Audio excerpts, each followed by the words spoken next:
So, having established free movement and trade across borders play a crucial role in boosting, Nigeria's economy generally. We're looking at regional cooperation. We are talking about economic integration, such as growth, stability, and diplomatic influence.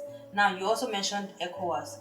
Now, when we look at ECOWAS, what are your thoughts? How well has ECOWAS played in terms of discharging its role to facilitating this free trade movement across West African countries, given the current trade and economic realities? In terms of, looking at ECOWAS region, movement of people, I think we've achieved a lot in that area.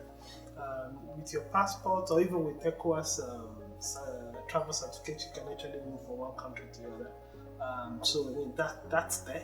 However, if you look at in terms of goods and services, I think we have not really achieved a lot in that aspect. One way to really track that is when you look at price differentials across countries.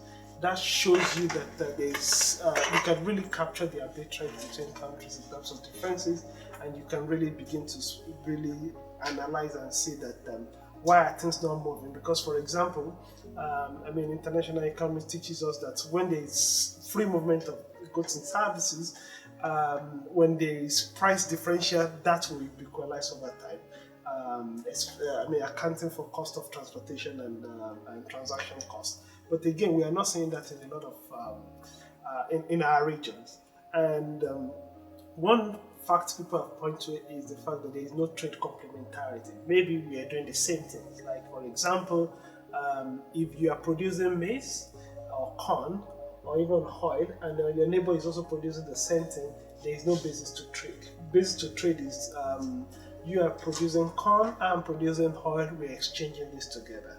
So that's one aspect of it. But there is also a contrary argument that people have said. For example, look at cocoa. A lot of countries in the region are producing cocoa. Nigeria, Ghana are into it, even Senegal, Ivory Coast. You can actually form a bet, just like ECOWAS, just like OPEC, where we have oil producers that influences price. There are many places in the Midway East that everybody producing oil. They don't need to trade, but they can collaborate in that aspect, such that they can use that collaborations to influence prices. So that's one aspect of really where we can really strengthen ourselves. But there are many other things we can, I think, do. Okay, let me stop. Sorry, Doc.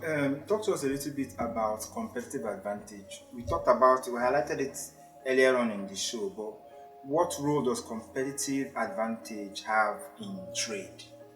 So thank you. You mentioned competitive advantage.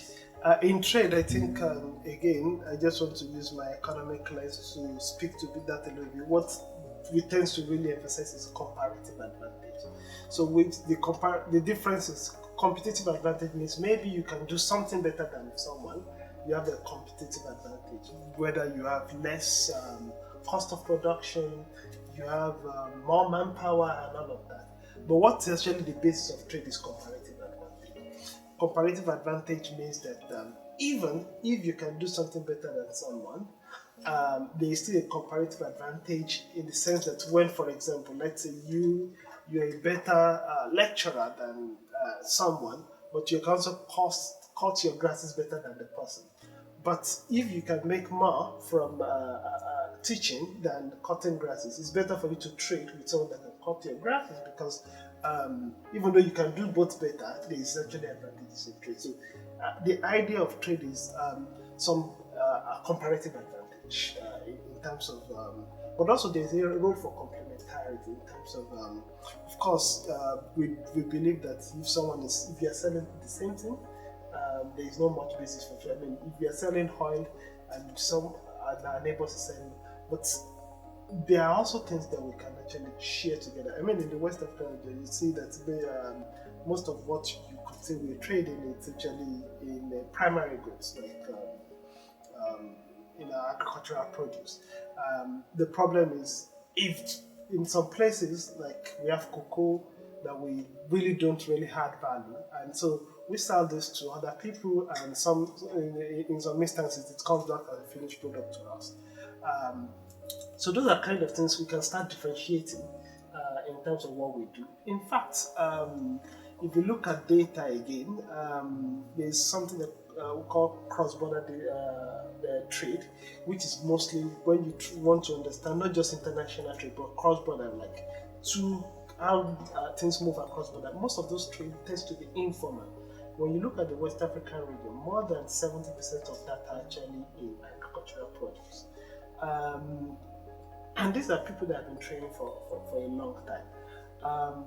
One of the things that a lot of people is how do we understand this trade better in terms of statistics, but in terms of how do we even encourage or support a kind of formalization of all of these businesses to make sure that things can work better, that the region can really integrate for our own economic advantage.